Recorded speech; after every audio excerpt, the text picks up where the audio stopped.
Yo creo que podemos ir iniciando entonces.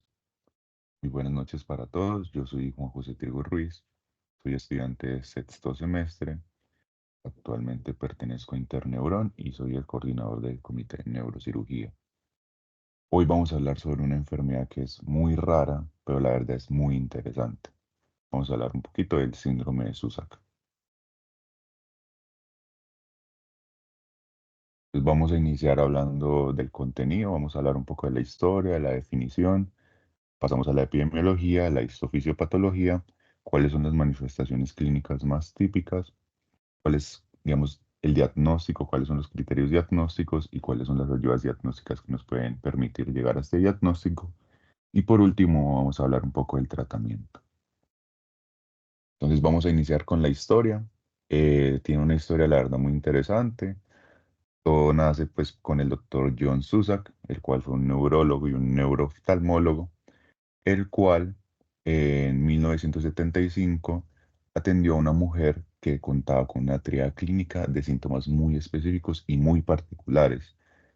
Esta paciente le consulta porque estaba encefalopática, tenía hallazgos de oclusiones de las ramas de las arterias retinianas y contaba con una hipoacusia neurosensorial. Este caso, el doctor lo consideró como muy interesante y se lo comentó a un colega, al doctor Silhorst.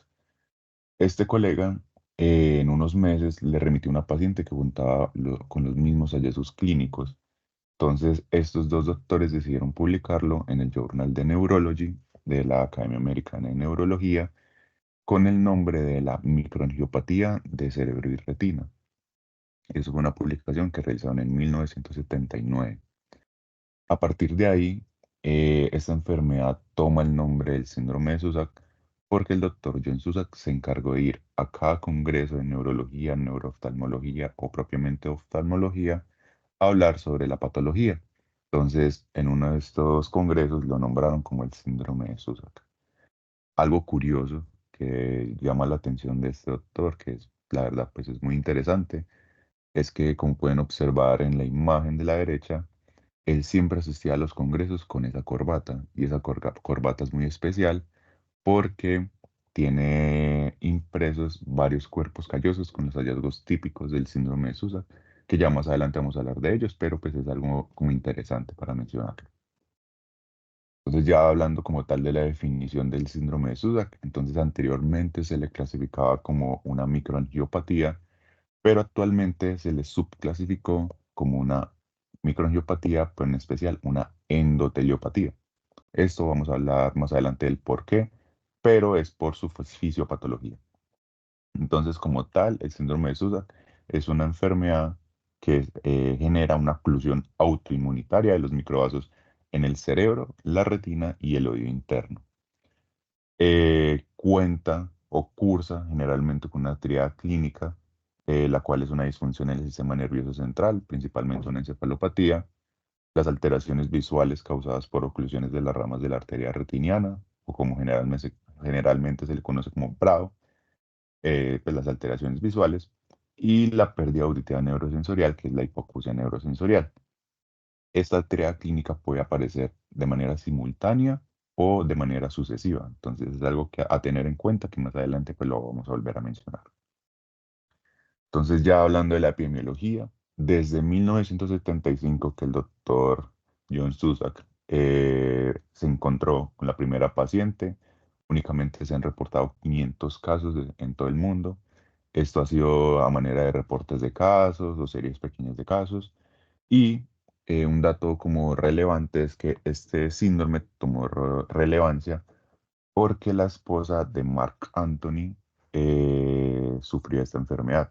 Entonces ahí fue como un pico de relevancia del síndrome de Susak. Sin embargo, pues aún sigue como siendo desconocido. En lo que se ha recopilado a lo largo de los reportes de casos o las series pequeñas de casos, se determinó que afecta principalmente a adultos jóvenes entre los 20 y 40 años de edad y la edad media de inicio de los síntomas de la enfermedad es a los 28 años. También se determinó que hay una proporción mayor en mujeres que en hombres, una proporción mujer-hombre de 3:1. Ya hablando entonces de la fisiopatología, entonces Todavía no se ha esclarecido cuál es el mecanismo principal de la fisiopatología del síndrome de Susak, pero se tienen tres posibles teorías. La primera es una respuesta mediada por linfocitos TC8 citotóxicos. Entonces, esto se ha determinado mediante biopsias y mediante la respuesta a la terapia inmunosupresora, donde se ha determinado que hay un subtipo o un subgrupo de linfocitos TC8 que son activados mediante un estímulo prolongado a un antígeno que aún se desconoce, pero se le ha nombrado como un neoantígeno que hace una diferenciación de linfocitos TC8 para que ellos expresen unas ciertas enzimas citotóxicas y a la hora de unirse al complejo de histocompatibilidad tipo 1 en el cerebro, en la retina y en el oído interno, va a haber una agregación a la luz de las arteriolas y va a haber un infiltrado perivascular.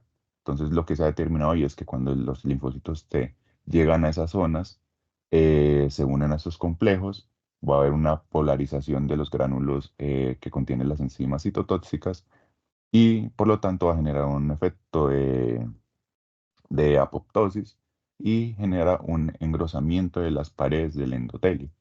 Entonces, esto es lo que puede explicar por qué los pacientes pueden llegar a cursar o con isquemias o, en casos ya muy específicos, con microhemorragias.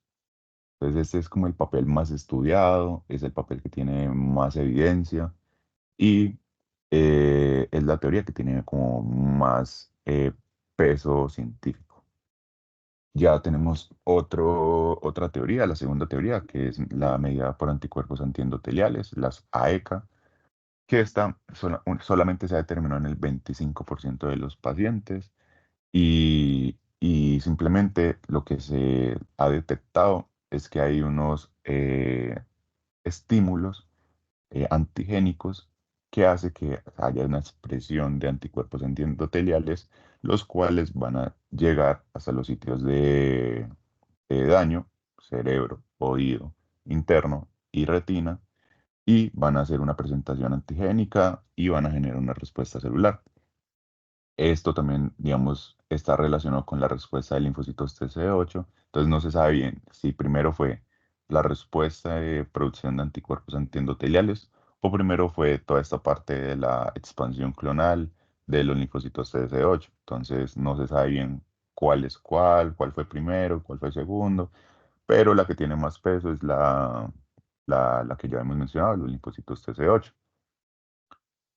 Hay otra teoría que habla de la susceptibilidad genética que tienen los pacientes con síndrome de Susak y eso se ha determinado en la mayoría de los pacientes y es que en el antígeno leucocitario humano C, subtipo 06 y 07 que expresan los pacientes con síndrome de Susak, se ha determinado que al haber un bajo polimorfismo del dominio alfa 2, ellos pueden estar susceptibles a cualquier presentación antigénica y autoantigénica que puede generar la respuesta autoinmunitaria. Entonces, este es como un mecanismo donde el antígeno leucocitario humano falla y hay una expresión de autoantígeno. Es algo bien interesante que aún está en estudio, pero todavía no se ha determinado como tal cuál es el mecanismo como propio o el mecanismo más como real de la fisiopatología del síndrome de Susak, pues todavía está en estudio. Algo de lo que sí podemos hablar es cómo es el ciclo del síndrome de Susak y cómo son los cursos. Entonces, generalmente cuenta con tres cursos: curso monocíclico, curso policíclico y curso crónico continuo, perdón. Cuando hablamos del curso monocíclico, son pacientes que únicamente tienen una expresión como de toda la sintomatología, ya luego vuelven mediante puede ser respuesta ante el tratamiento o simplemente porque hay una resolución pues, de los síntomas y no vuelven a generar otras recaídas. El curso policíclico son estos pacientes que tienen como recaídas a los síntomas constantemente, pero llegan a haber resolución de los síntomas o llega a haber respuesta ante el tratamiento de los síntomas. Y ya los pacientes que se clasifican con curso crónico continuo son pacientes a los cuales, a pesar de la terapia o a pesar de que, digamos, ya hayan aparición desde los síntomas, sean de manera progresiva, nunca llegan a resolver y nunca llegan a un estado como de normalidad de los síntomas. Entonces, algo bien interesante que le pasa a los pacientes con síndrome de Susak. Ya en cuanto a los hallazgos histopatológicos, entonces vemos acá una placa eh, de la corteza cerebral. En la imagen de la izquierda podemos ver varias lesiones indicativas de microinfartos. En la imagen de la derecha podemos ver un acercamiento a estas zonas de microinfartos, donde vemos que a todos estos vasos sanguíneos lo que les pasa es un engrosamiento del endotelio propio de estos vasos y hay un infiltrado linfocítico perivascular. Entonces, algo bien interesante estos hallazgos histológicos. En la imagen de la izquierda podemos ver lo mismo, un corte de leptomeninges con corteza cerebral. Se me había mencionado mencionar que la imagen anterior teníamos una tinción con hematoxilina y eosina y en esta imagen también tenemos una tinción con hematoxilina y eosina en la imagen de la izquierda. Ya hablamos ahorita de la imagen de la derecha.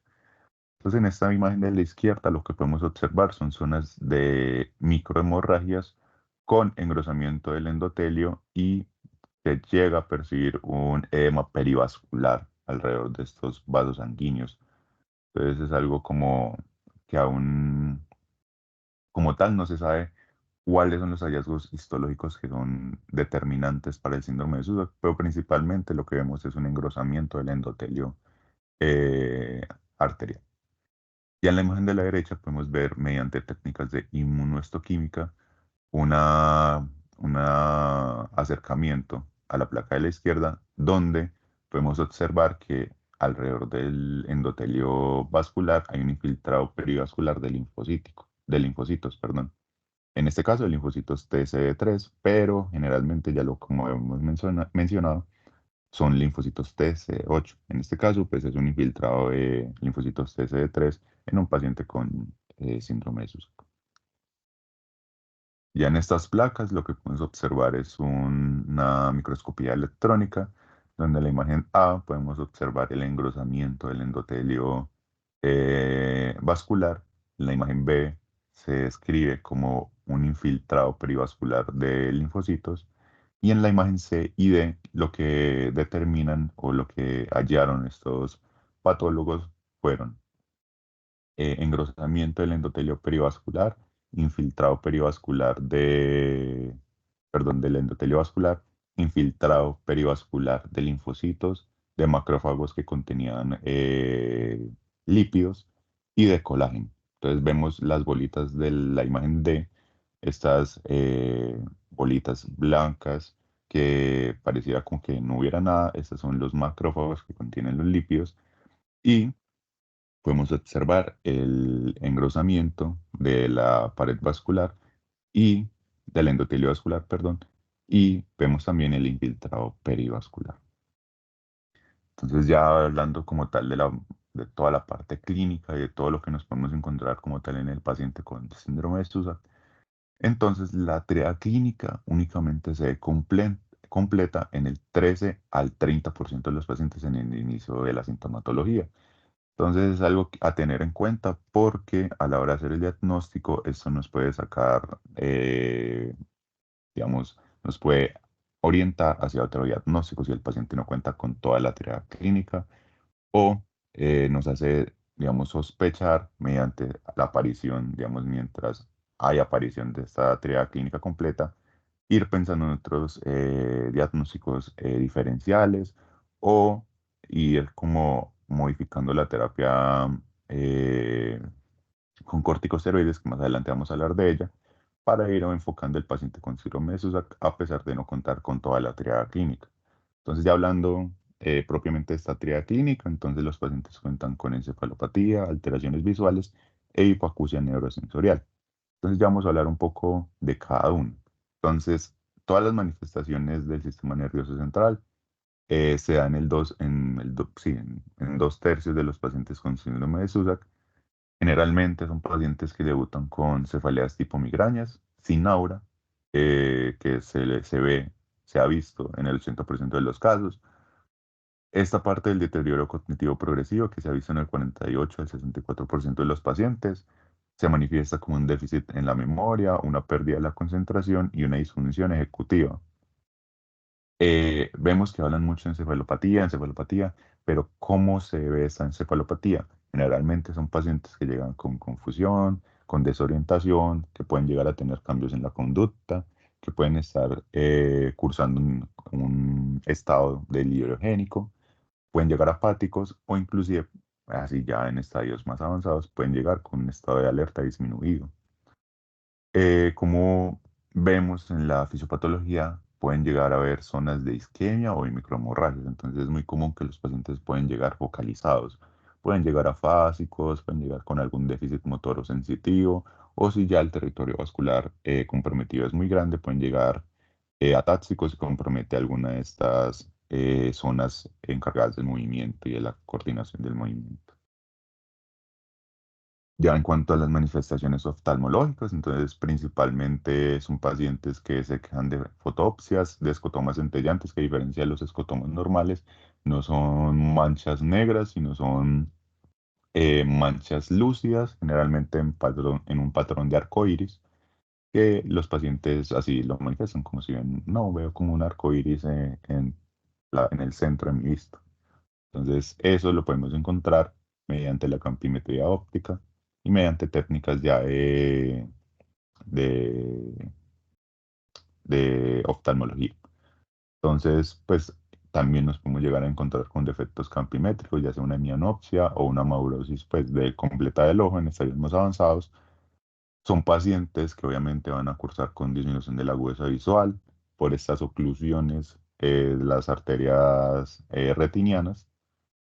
Y un hallazgo característico es en el fondo de ojo que lo han determinado ciertos oftalmólogos, es que los pacientes con síndrome de Susak pueden llegar con un blancamiento retiniano focal, esto es secundario a las zonas de isquemia, puede haber un estrechamiento arteriolar, lo mismo por hallazgos de isquemia, pueden haber manchas algodonosas, que esto es secundario a microhemorragias por esta endoteliopatía.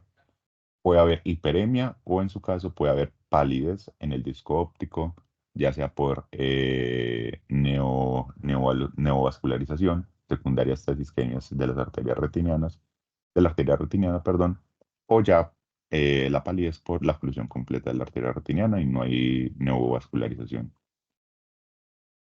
Ya en las manifestaciones auditivas, entonces la principal que nos vamos a encontrar es una hipoacusia neurosensorial.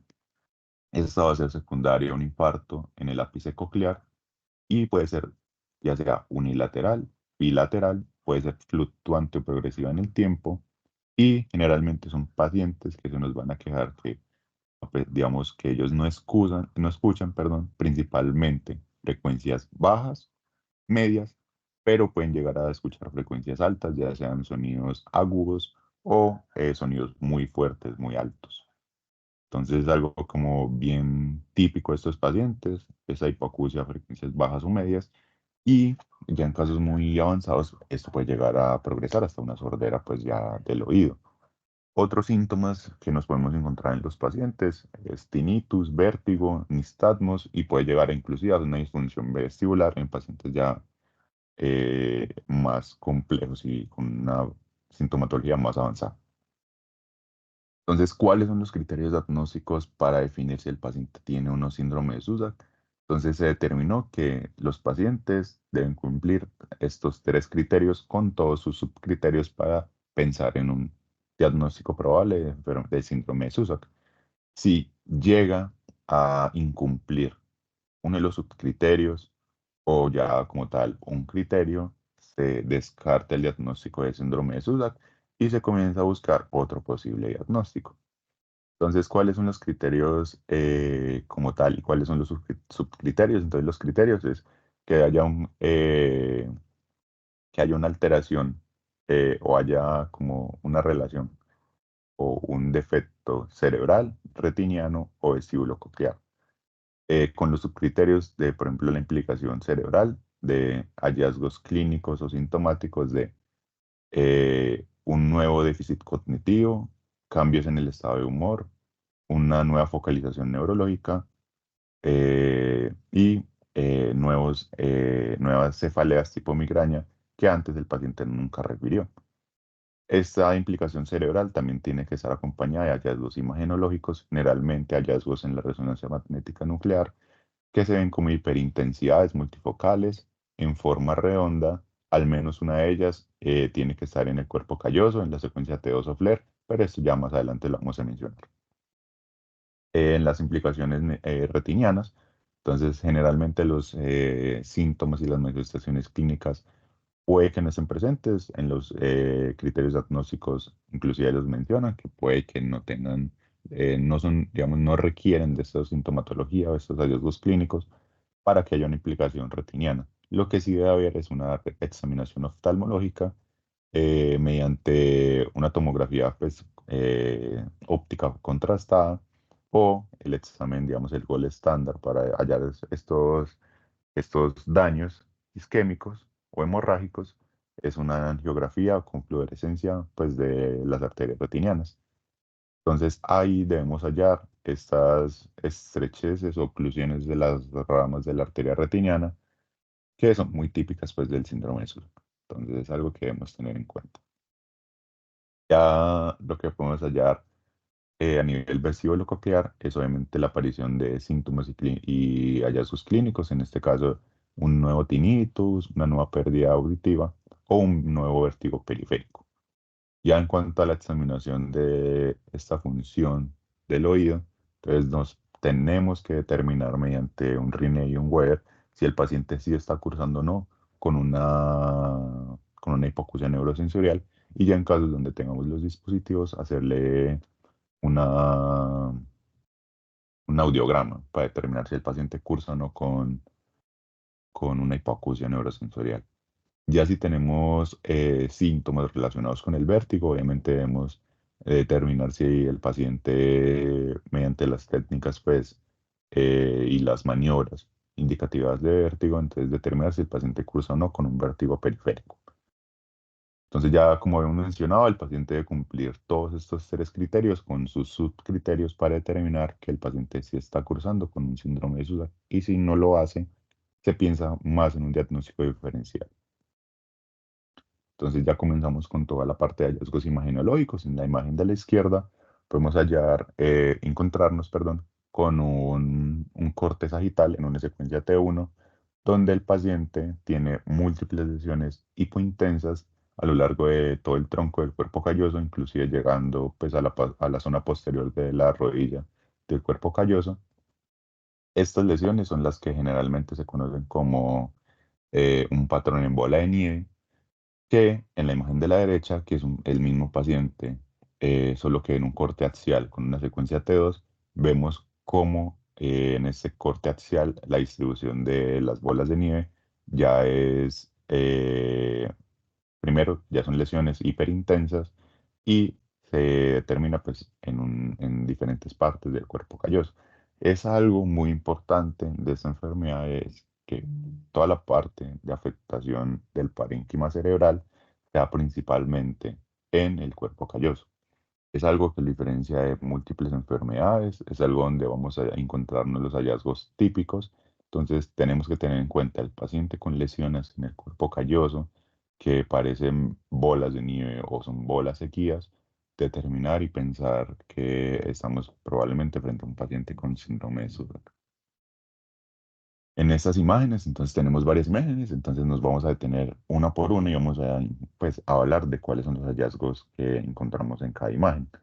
En la imagen A tenemos un corte sagital en la secuencia FLAIR, donde podemos encontrar en las lesiones que están señaladas por las flechas completas, son las lesiones en forma con el signo de bola de nieve, que son estas hiperintensidades a lo largo del tronco del cuerpo calloso. Todas estas lesiones que vemos en la cabecita, que tienen la cabecita de la flecha, por ejemplo, la imagen de A, la flechita de la izquierda, eso lo han considerado como un signo de Spoke, que de manera pues como una traducción, son lesiones radiales que lo que hacen son hacer lesiones lineales por la isquemia de esas zonas, pues por la afectación de esa irrigación de esa zona cerebral. Ya en la imagen A, en la flechita de abajo, la que está apuntando al cerebelo, podemos encontrarnos con zonas de microhemorragias. Entonces, algo bien común encontrarnos con pacientes son los típicos hallazgos de bolas de nieve o ya los otros patrones que más adelante vamos a mencionar, pero que tengan zonas de microinfartos. Entonces, algo que debemos tener en cuenta, zonas nuevas de microinfartos que están diseminadas, como es una enfermedad inmunomediada, son diseminados a lo largo de todo el parénquima, afectando principalmente lo que hemos hablado, al cuerpo calloso, al parénquima cerebral, al oído interno y a las arterias retinianas, que ya más adelante vamos a hablar de eso.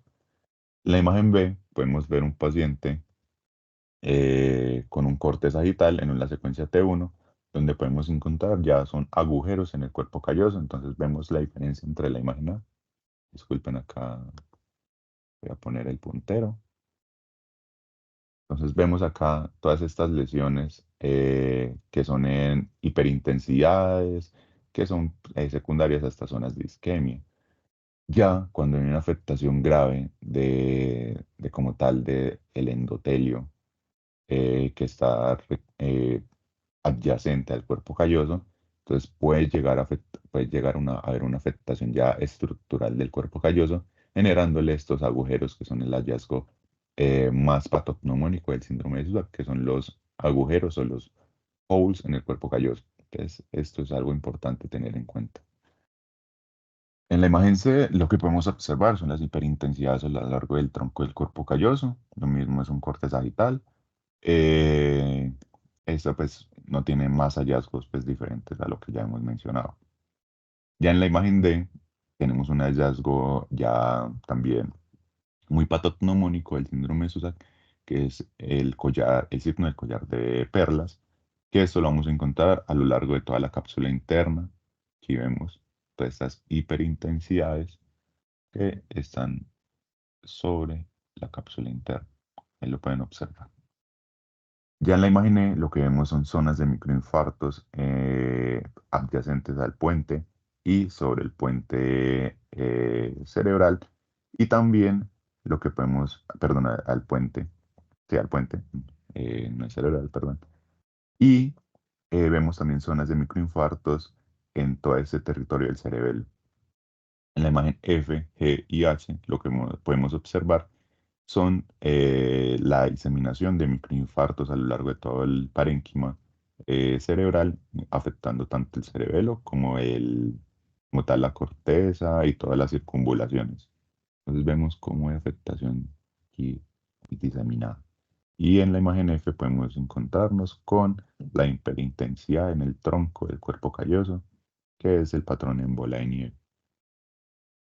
Estas imágenes son sacadas de un artículo mexicano en donde es un paciente en una secuencia T2 FLAIR, donde se ven múltiples lesiones hiperintensas que hablan de microinfartos. Aquí lo podemos observar en el puente, en los pedúnculos cerebrales, alrededor de los ventrículos, o sea, periventriculares, que son las lesiones como más hiperintensas que se pueden observar en estos cortes. Ya en este paciente lo que podemos observar pues es un paciente en un corte sagital en una secuencia T2 SE y en una secuencia FLAIR, en donde la imagen A y B lo que podemos ver son pequeñas lesiones hiperintensas a lo largo del cuerpo calloso. También hay un aumento de lo que se conoce como la interfase calloceptal.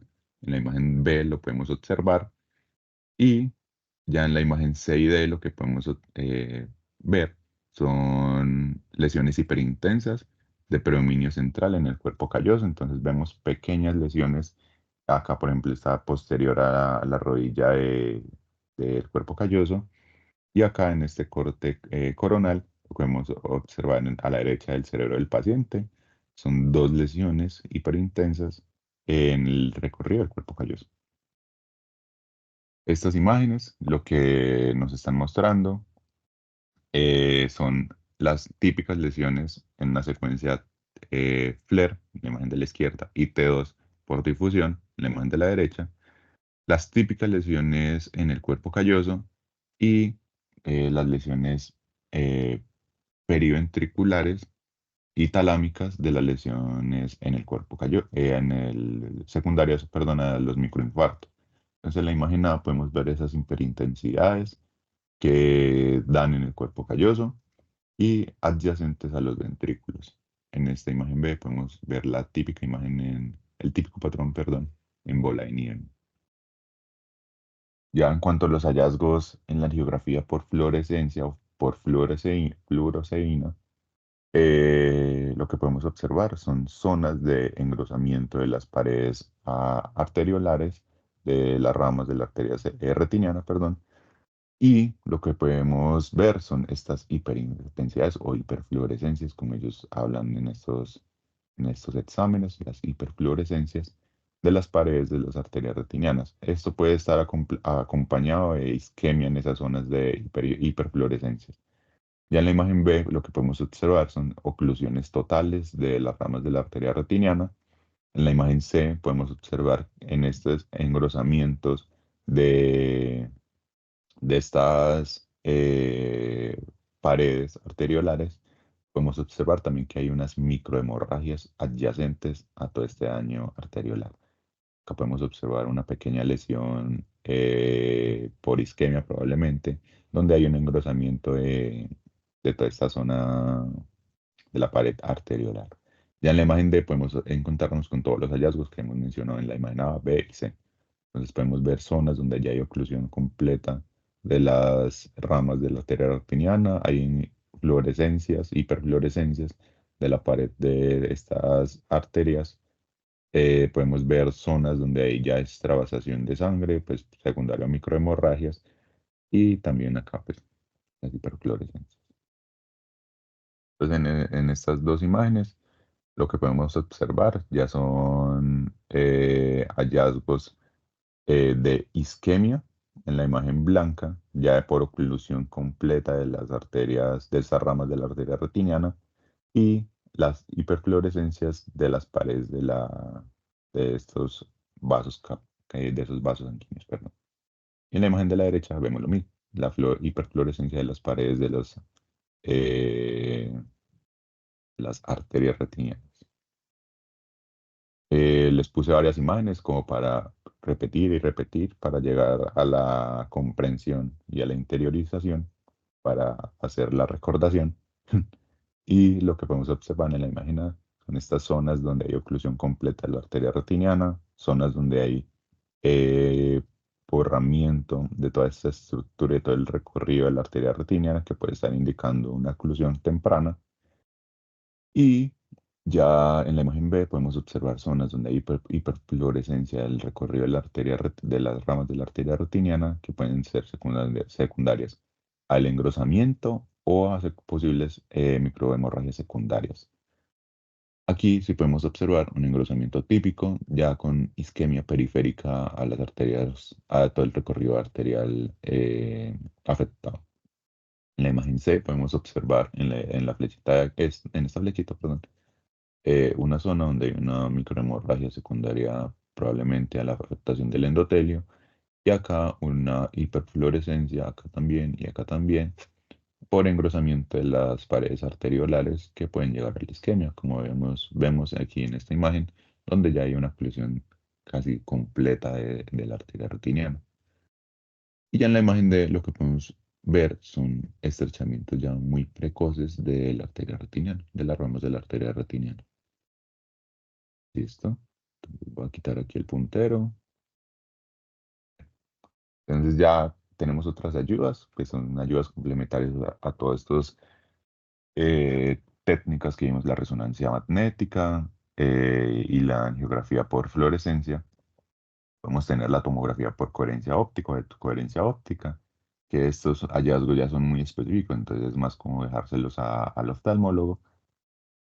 Obviamente deberíamos pedirle una audiometría y un audiograma tonal al paciente para determinar cuál es el grado de afectación de la hipoacusia neurosensorial, realizarle pruebas vestibulares en caso de que refiera que tenga vértigo y se han determinado ciertos hallazgos en el líquido cefalorraquídeo, que es elevación de las proteínas sin tener expensa elevación de leucos. Entonces, simplemente lo que se ha determinado en los hallazgos de líquido cefalorraquídeo, pero que no es determinante para el síndrome de Susak, la elevación de las proteínas, pero pues no es un hallazgo como muy específico. Ya por último, vamos a hablar un poco del tratamiento. Entonces, lo que se hace en estos pacientes es una terapia con corticosteroides, ya que sabemos que es una enfermedad pues, inmunomediada, donde de manera inicial vamos a iniciar con corticosteroides intravenosos y luego pasamos a un esquema de corticosteroides por vía oral.